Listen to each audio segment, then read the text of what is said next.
Quiero que vayan conmigo en sus Biblias al Evangelio de Lucas, capítulo 9. Lucas, capítulo 9.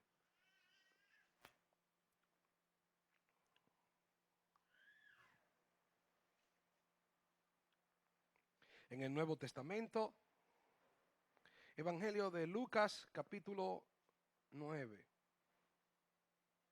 Específicamente el versículo 10. Estaremos leyendo desde los versículos 10 al 27.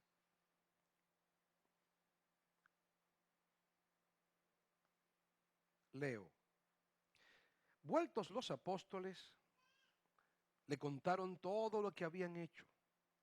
Y tomándolos se retiró aparte a un lugar desierto de la ciudad llamada Betsaida. Y cuando la gente lo supo, le siguió, y él les recibió. Y les hablaba del reino de Dios y sanaba a los que necesitaban ser curados.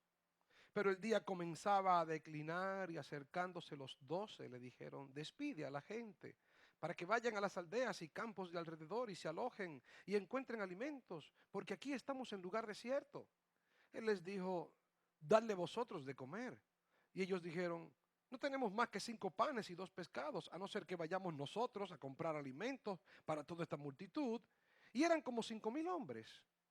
Entonces dijo a sus discípulos: hacedlos sentar en grupos de 50 en 50, y así lo hicieron, haciéndolos sentar a todos. Y tomando los 5 panes y los pescados, levantando los ojos al cielo, los bendijo y los partió y dio a sus discípulos para que los pusiesen delante de la gente. Y comieron todos y se saciaron. Y recogieron los que les sobró, 12 cestas de pedazos. Amén.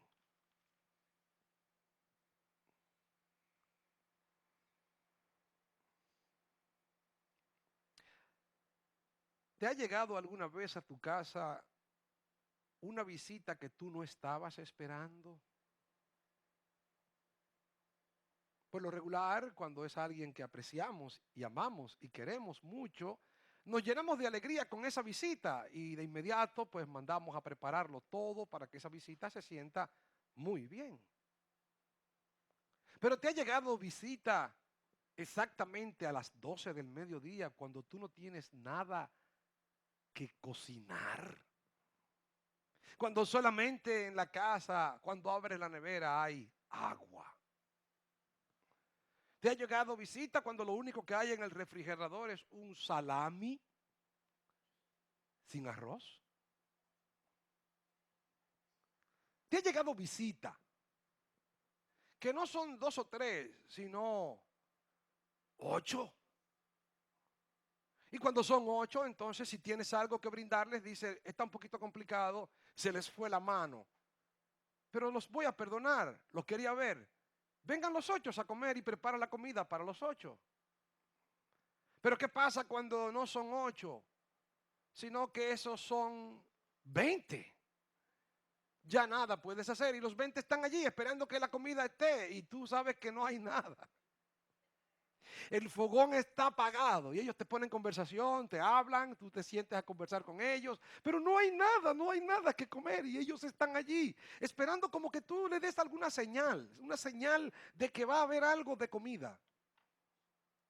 Imagínate que no es así. Imagínate que tú y tu familia, después de un tiempo trabajando arduamente, después de haberse dedicado tú y los tuyos o tu equipo de trabajo a realizar un trabajo arduo, tenaz, fuerte, tú decides irte con ellos a un campo, a una finca, a estar tranquilos y llevan entre ustedes un poco de comida para ustedes.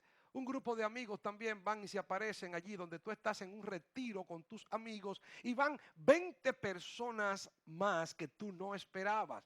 Tú estabas allí deseando estar tranquilo. Tú estabas buscando un momento de paz.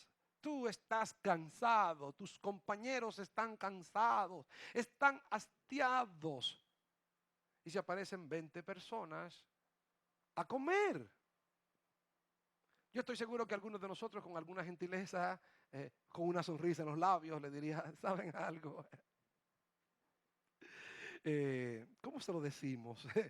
Algunos se juntan atrás, llegaron estas 20 personas, pero ¿cómo se lo decimos? Que se vayan, por favor. Pero imagínate que no son 20 personas que llegan cuando tú estás en el lugar de retiro. Imagínate que llegan 200 personas. Y se te juntan 200 personas y allí entonces ya no hay nada que hacer. Imagínate que no son 200, imagínate que son 5,000. Y cuando son 5,000, tú dices, ¿qué podemos hacer? Aquí no se puede hacer absolutamente nada porque 5 personas han venido a comer aquí y yo no tengo que ponerles delante. Simplemente no tengo que ponerles delante. Es algo inconcebible, ni se hable del asunto. Así que cocinen y vamos a comérnosla en la casa cerrada, escondido, para que no nos vean comer. Pero imagínate que no son 5,000 y la Biblia habla de que al Señor Jesucristo habían 5,000 varones. Y si habían 5,000 varones, no debemos dejar de pensar que cuántas hembras debían haber. Debían haber entonces 5,000 mujeres también. Por lo tanto, debían ser unas 10,000 personas. Y si tenemos en cuenta que los evangelios nos dicen que el que tenía los pescados y tenía los panes era nada más ni nada menos que un niño, por lo tanto debemos pensar que habían allí niños. Y si cada pareja tenía entonces por lo menos 2 niños, estamos hablando de 10,000 personas adultas y 10,000 niños. Y como habían 10,000 personas adultas y 10,000 niños, algunos que fueran de los que se pegaran, póngale 1,000 más. 21,000 personas se le aparecieron al Señor Jesucristo y sus discípulos cuando ellos decidieron irse a un lugar de retiro. Esto fue lo que le ocurrió al Señor. Vamos a Marcos capítulo 6, versículo 30. El Señor Jesucristo, nos damos cuenta que sus discípulos acababan de llegar de la misión que Él les había encomendado. Y habiendo llegado de esa misión, en el capítulo 6, versículo 30, nos dice el Evangelio que entonces los apóstoles, vean ustedes, se juntaron con Jesús, versículo 30 de Marcos, y le contaron todo lo que habían hecho y lo que habían enviado. Él los había enviado a hacer una misión. Y ellos habían terminado esa misión, habían vuelto. El versículo 31 nos dice, Él les dijo, venid vosotros aparte, vean ustedes el detalle, venid vosotros aparte a un lugar desierto y descansad un poco. Pero vean qué más sigue diciendo, porque eran muchos los que iban y venían, de manera que ni aún tenían tiempo para comer y se fueron solos en una barca a un lugar desierto. Pero vean ustedes, versículo 33. Pero muchos los vieron ir y les reconocieron. Y muchos fueron allá a pie desde las ciudades y llegaron antes que ellos y se juntaron a él. Versículo 34. Y salió Jesús y vio una gran multitud y tuvo compasión de ellos porque eran como ovejas que no tenían pastor y comenzó a enseñarles muchas cosas. Vean ustedes el detalle aquí. El Señor sabe que los discípulos están cansados. Y les dice, vámonos a un lugar aparte, tomemos unas pequeñas vacaciones. Para aquellos que creen que los pastores no toman vacaciones, aquellos que creen que los ministros deben trabajar siempre.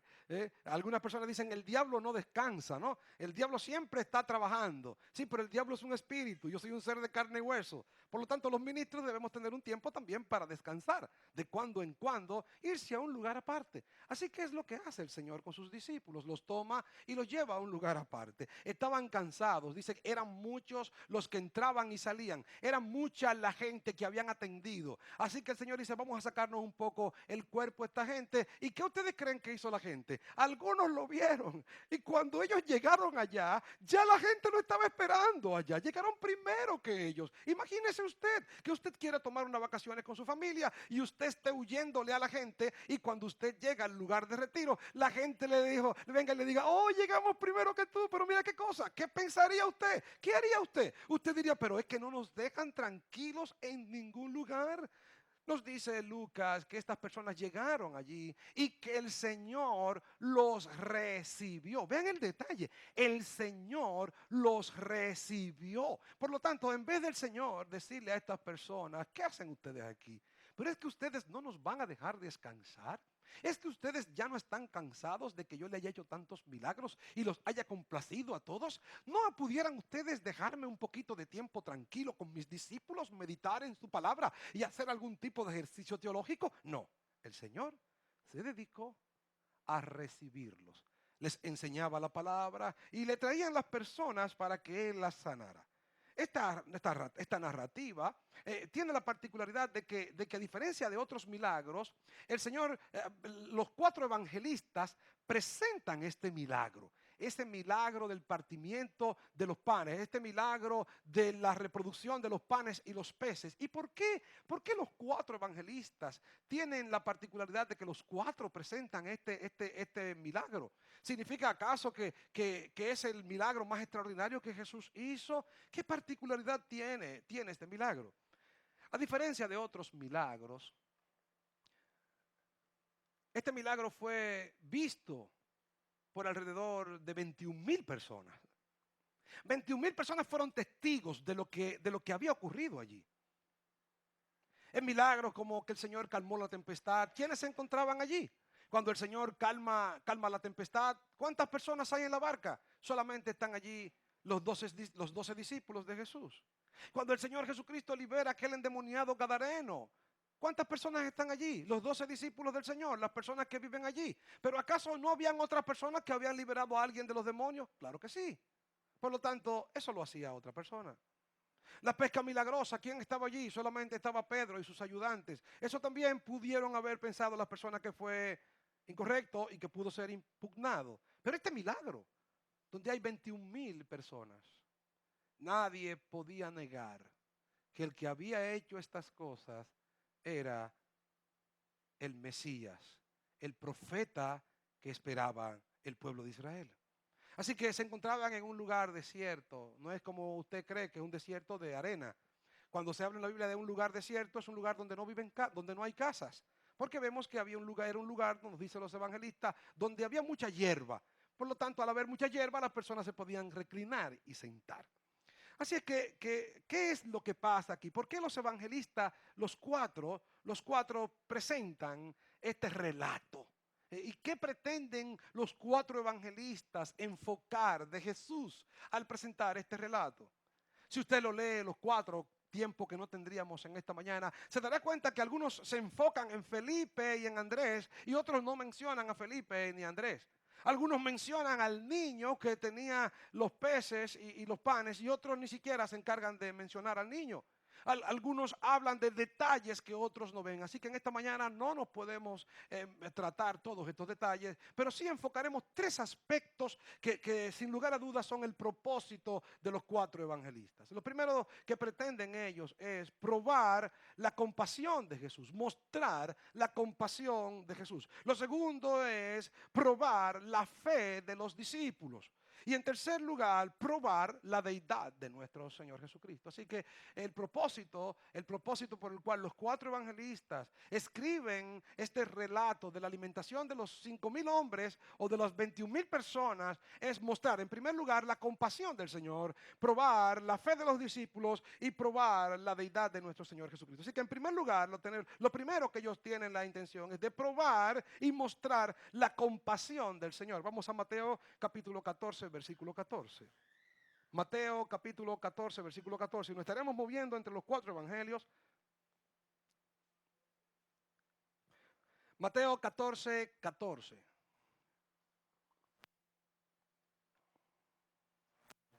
Saliendo Jesús, vio una gran multitud y tuvo compasión de ellos.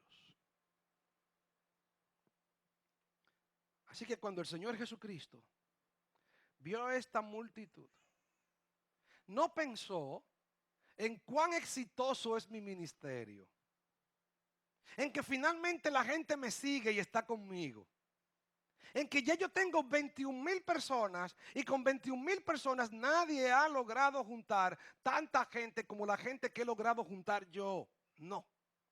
El Señor Jesucristo, cuando ve a la gente, lo que ve es la necesidad de la gente. Él no quería a la gente para mostrar que él era un gran predicador.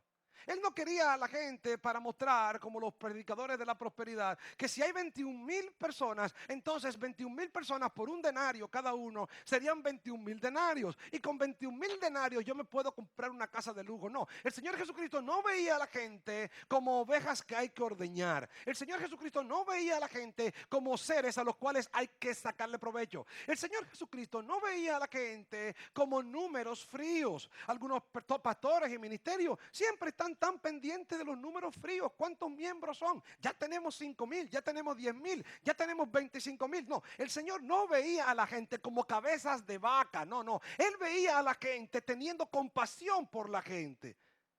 Pero podemos ver el contraste con los discípulos. Los discípulos, cuando ven a esta gente, lo que quieren es que el Señor los despida. ¿Qué fue lo que pasó aquí? Vean ustedes, tuve que juntar los 4 evangelios para poder sacar las conclusiones. El Señor Jesucristo ve la multitud y le dice a Felipe, Felipe, ¿y con qué vamos a alimentar a toda esta gente? Y eso queda en la mente de Felipe. El Señor trata con la gente y el sol empieza a declinar, se empieza a hacer de noche. Posiblemente Felipe fue a los otros discípulos y les dijo, miren, el Señor quiere que le demos comida a esta gente. Y empiezan los discípulos entonces a investigar quién tiene comida. Y buscando comida aquí, buscando comida allá, encuentran a un muchachito que su mamá le preparó una lonchera. Y en la lonchera tiene simplemente 5 panes y 2 pececitos. Le dicen al muchachito, ven acá muchachito, me imagino el muchachito, no es mío. No papi, ven, tienen que llevarme con ella. Si no me llevan con ella, no se las doy. Me lo imagino, ¿no? Pues ven muchachito con todo y lonchera. No hay nada aquí. Cuando llegan ante el Señor, dicen, ¿qué le vamos a decir? No hay nada. Ni 200 denarios nos darían para alimentar a estas personas. Y nos narra Lucas que los 12, imagínense los 12, cuando usted piensa que los 12, y vienen los 12, no es Felipe solo, no, los 12. ¿No te asustas tú cuando viene un grupo en comisión donde ti? Cuando vienen 10 personas juntas, tenemos que hablar contigo. ¿Qué es lo que tú haces? Ven acá, esto es grave. Los 12 vienen al Señor y le dicen, mira Señor, hay un problema, tú estás entreteniéndote con esta gente aquí. Y ha sido maravilloso, ¿eh? Han venido los 21,000 aquí a estar contigo. Pero Señor, mira, te queremos dar un consejo. Nosotros, los que sabemos de este asunto, nosotros hemos investigado este asunto por aquí. Mira Señor, despide a esta gente para que vayan por los caminos. Y encuentren qué comer y encuentren dónde dormir. Porque aquí no tenemos dónde tenerlo. La respuesta del Señor es una respuesta muy sabia. Denle ustedes de comer. Se la complicó más. Denle ustedes comida. Señor, que le demos. Sí, denle ustedes comida. Adelante. Resuélvanlo ustedes. ¿Saben por qué, hermanos? Y la reacción de los discípulos inmediatamente fue que las personas se fueran. Pero el Señor Jesucristo no es así. El Señor Jesucristo tiene compasión de la gente. Los discípulos siempre estaban tratando de botar a la gente. Vean ustedes con la mujer sirofenicia. Esta mujer va detrás del Señor. Jesús, hijo de David, ten misericordia de mí. Jesús, hijo de David, ten misericordia de mí. Los discípulos, ¿qué le dicen al Señor? Señor, esta pobre mujer resuelve el problema. No. Señor, despídela. Dile que se vaya, Señor. Nos molesta. Cuando le llevan niños al Señor, ¿qué hacen los discípulos? Llévenselos. No, para nada. Nada de niños. Fuera los niños. Y el Señor tiene que decirle, dejad a los niños venir a mí y no se lo impidáis, porque de los tales es el reino de los cielos. Y aquí en este caso la multitud busca a Jesús y los discípulos quieren que la multitud se vaya. ¿Saben por qué? Porque nosotros no somos como Él. Nosotros quisiéramos que Jesucristo fuera para nosotros solos. Pero Él no es como nosotros. Él siempre está dispuesto a recibir a la gente. Cristo siempre está dispuesto a que aquellos que se acerquen a Él, Él los trate.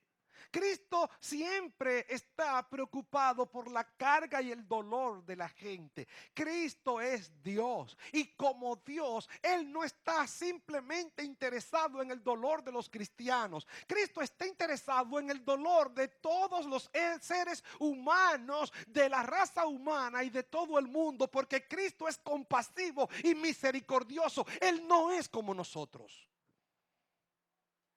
Cristo se duele cuando una madre musulmana pierde a su hijo en un bombardeo con tanques y misiles.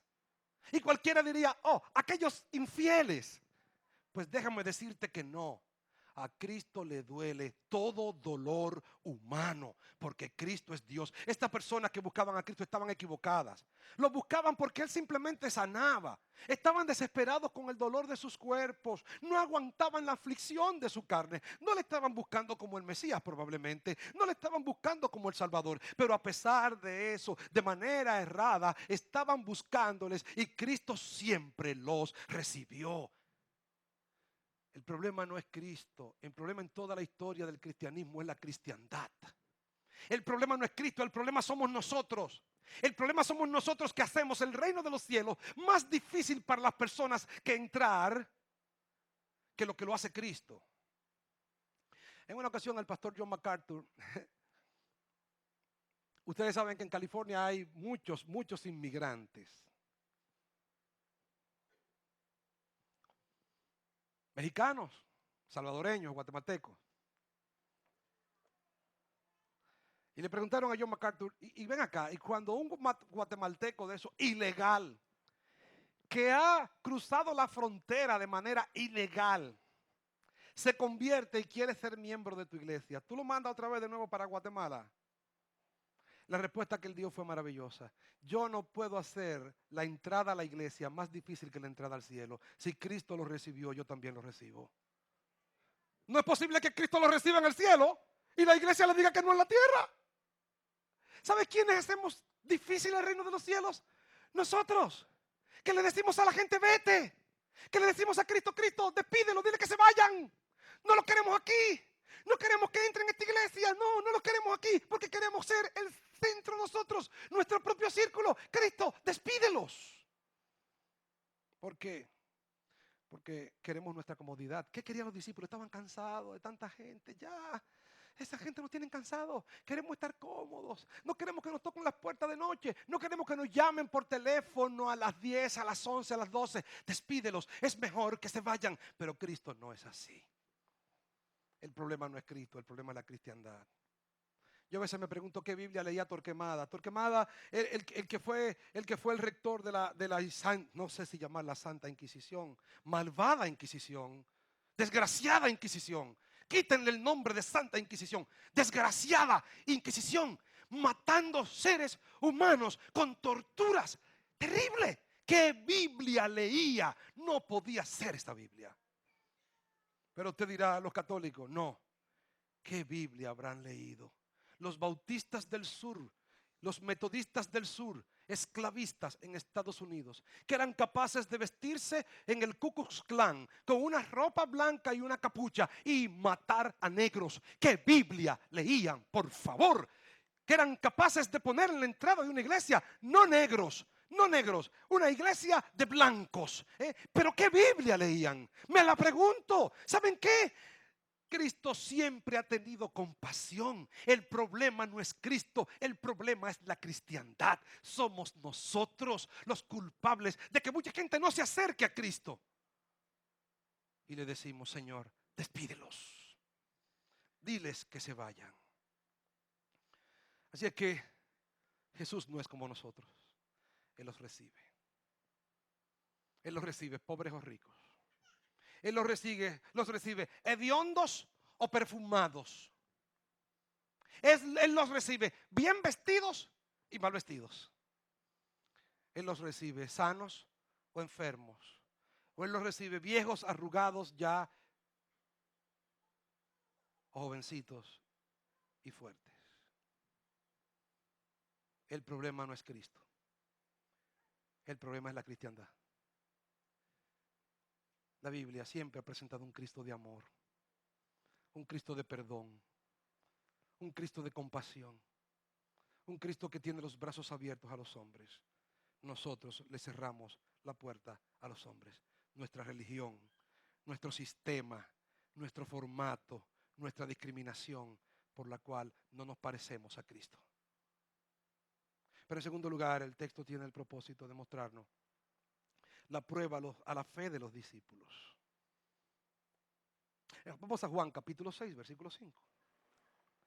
Juan capítulo 6, versículo 5.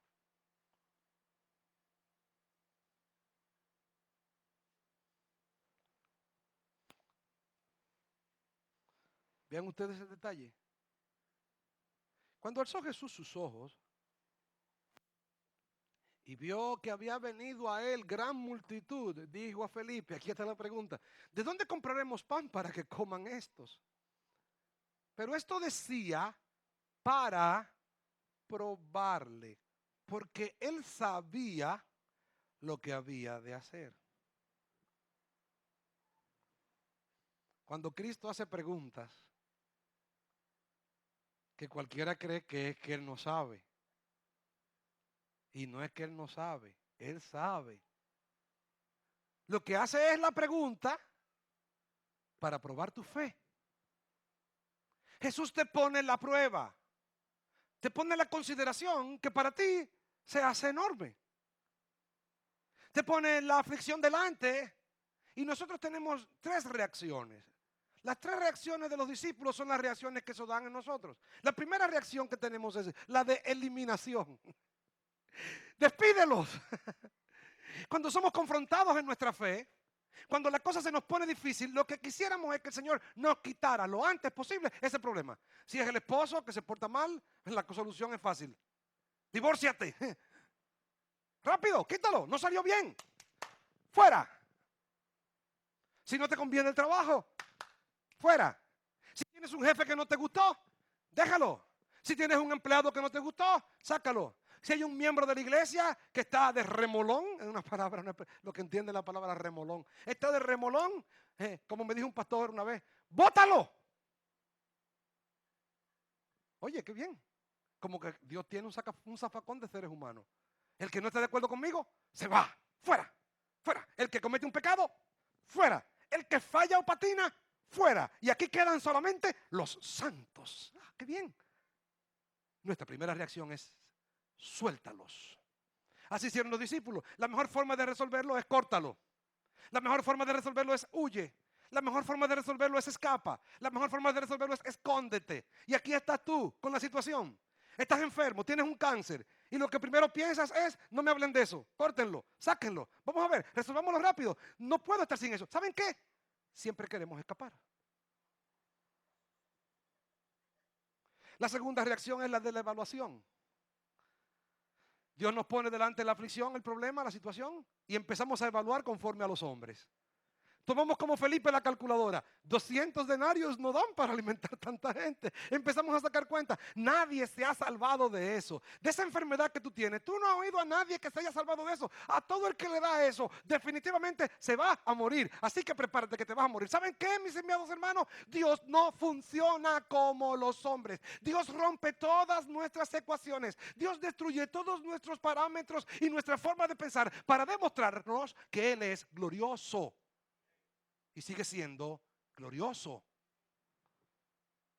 Pero nosotros siempre estamos calculando. No da, no alcanza, no puedo, no se puede, no se llega. Pero hay una tercera reacción que es la de Andrés. Andrés ve el niño.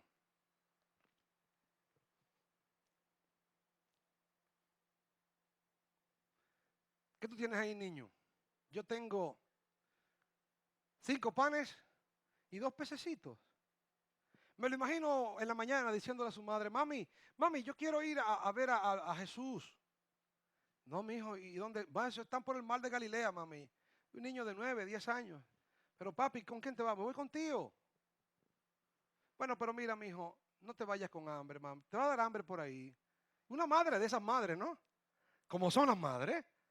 Vamos a ponerte aquí 5 pancitos y 2 pececitos. Algunos comentaristas dicen que eran sardinas. No lo creo. No pueden ser sardinas, porque hasta donde sé, no sé si hay sardinas de agua dulce. Y cuando habla del mar de Galilea, es en verdad un lago. Y lo que se da en el lago de Galilea, créalo usted o no, son tilapias. Sí, tilapias, como las que se dan en Barahona, en Cabral y en esa región, tilapias. Los que han ido a Tamayo y han ido a Vicente Noble, que han pasado por el cruce, se encuentran personas con un ensalte de tilapias. Bueno, pues allí en esa región todavía se dan las tilapias, lo que llaman el pollo del mar, porque se reproducen muchísimo y son ricas en alimentación. Pero en aquel tiempo se daban las tilapias, así que la madre toma 2 tilapias, la prepara, se la pone al niño en la lonchera. En este tiempo yo sé lo que hubiera sido. En este tiempo hubiera tenido un bizcochito esponjoso. ¿Qué más, hermana Melqui? ¿Un jugo de cuáles? ¿Cómo se llaman esos chiquitos? Un santal de los chiquitos de melocotón. Y claro, no se puede quedar el guineo. A mí me ponía mi madre siempre un guineo. Hasta el día en que se me ocurrió dejar el guineo en el bulto por 2 días. y sentarme en el guineo, y ya ustedes saben cómo quedaron los libros. Así que no me volvieron a poner guineo. Pero allí estaba yo y allí están ustedes con su loncherita. Allí estaba el niño con sus 5 panecitos y sus 2 pececitos. Va Andrés y le dice, niño, ¿qué tienes ahí? Yo tengo esto. Pues vamos a llevarte al Mesías. Pero Andrés, no seas ridículo.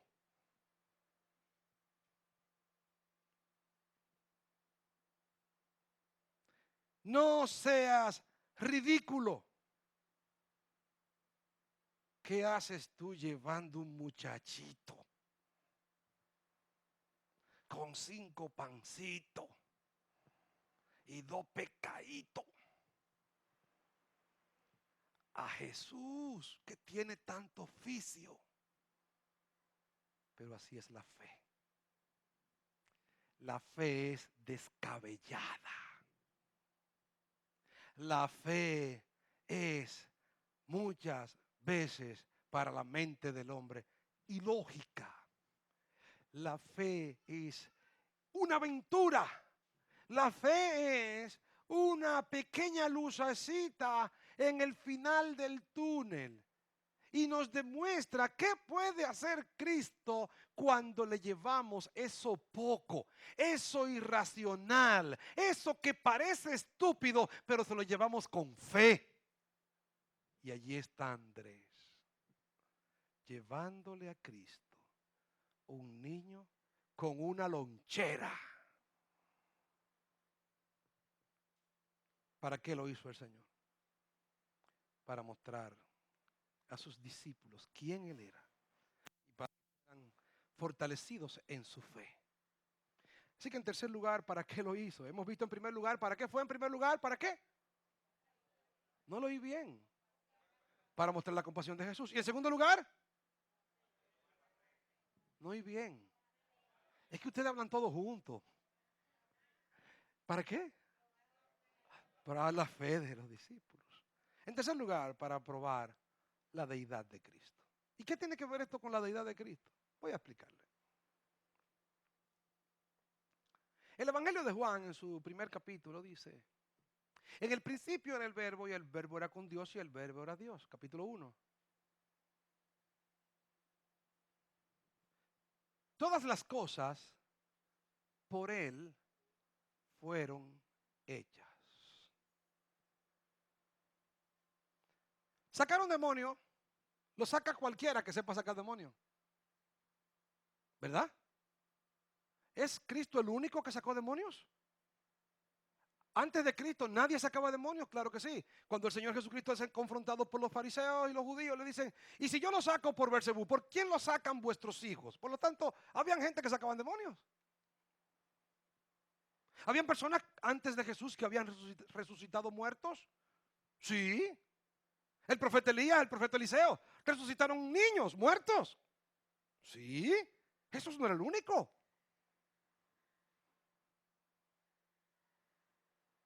Pero Jesús aquí nos demuestra algo. La primera ley de la termodinámica dice lo siguiente, y es una clase de termo, a los que dieron termo 1. Algunos se echó a reír, termo 1, qué duro. La fórmula de Bernoulli, los temas de entropía, entalpía, la pérdida del calor, todo eso que dimos cuando dimos la termodinámica 1. Pero la termodinámica 1 dice en una de sus leyes: la materia no se crea ni se destruye, solo ustedes lo saben. Por lo tanto, para crear materia, el único que puede crear materia es Dios. Y Cristo creó 50,000 peces muertos. ¿Cómo va a ser? Pero debió crearlos vivos y matarlos después. No. ¿Y cómo yo sé que eran 50,000? Bueno, porque el niño tenía 2 y era para un niño. Un niño se puede comer 2, pero un adulto, ¿cuánto se va a comer? ¿Cuántos? 4. Y si habían 21,000 personas y cada uno de los adultos se come 2, 3, ¿cuántos son? 60,000 pescados. ¿Cómo? ¿Tanto? 60,000 pescados. Eso es mucho. Pero ¿cómo lo creó? Cuando usted pesca un pez, usted lo saca del lago, le tiene que quitar las escamas, le tiene que cortar las aletas, lo tiene que abrir por el vientre y sacarle ¿la qué? Vísceras, tripas. Después tiene que lavarlo con limón. Después tiene que sazonarlo con sal y orégano. Después tiene que cortarle los 3 bordes de los 3 lados y ponerlo en el sartén a freír. Por lo tanto, ¿cuántos procesos hay allí? Pescar el pescado, limpiar el pescado, cortarle las aletas, sacarle las vísceras, ponerlo a freír, freírlo o asarlo y luego presentarlo. ¿Saben qué? Jesucristo lo presentó a las personas que estaban allí, 60,000 pescados completamente fritos, asados, preparados para comer, porque para Él no hay proceso. Lo que Él quiere hacer, lo hace cuando Él quiere hacerlo de manera inmediata y violenta. Todos los procesos lógicos de los seres humanos. Él hace lo que Él quiera porque Él es el creador del mundo. Todas las cosas por Él fueron hechas y sin Él nada de lo que ha sido hecho fue hecho. Por lo tanto, estamos delante del Hijo de Dios, el Rey de Reyes y Señor de Señores, que vino a este mundo para el cual nada es imposible. Estaba allí para demostrar que quien estuvo aquí es Dios, capaz de crear la materia. Y si ese Dios fue capaz de crear 60,000 peces fritos. Pastor, está siendo irreverente. No, no eran crudos. 60,000 peces fritos, descamados y limpios y sazonados. Ahí si hubieran sido picapollo. Los chinos hicieran una huelga.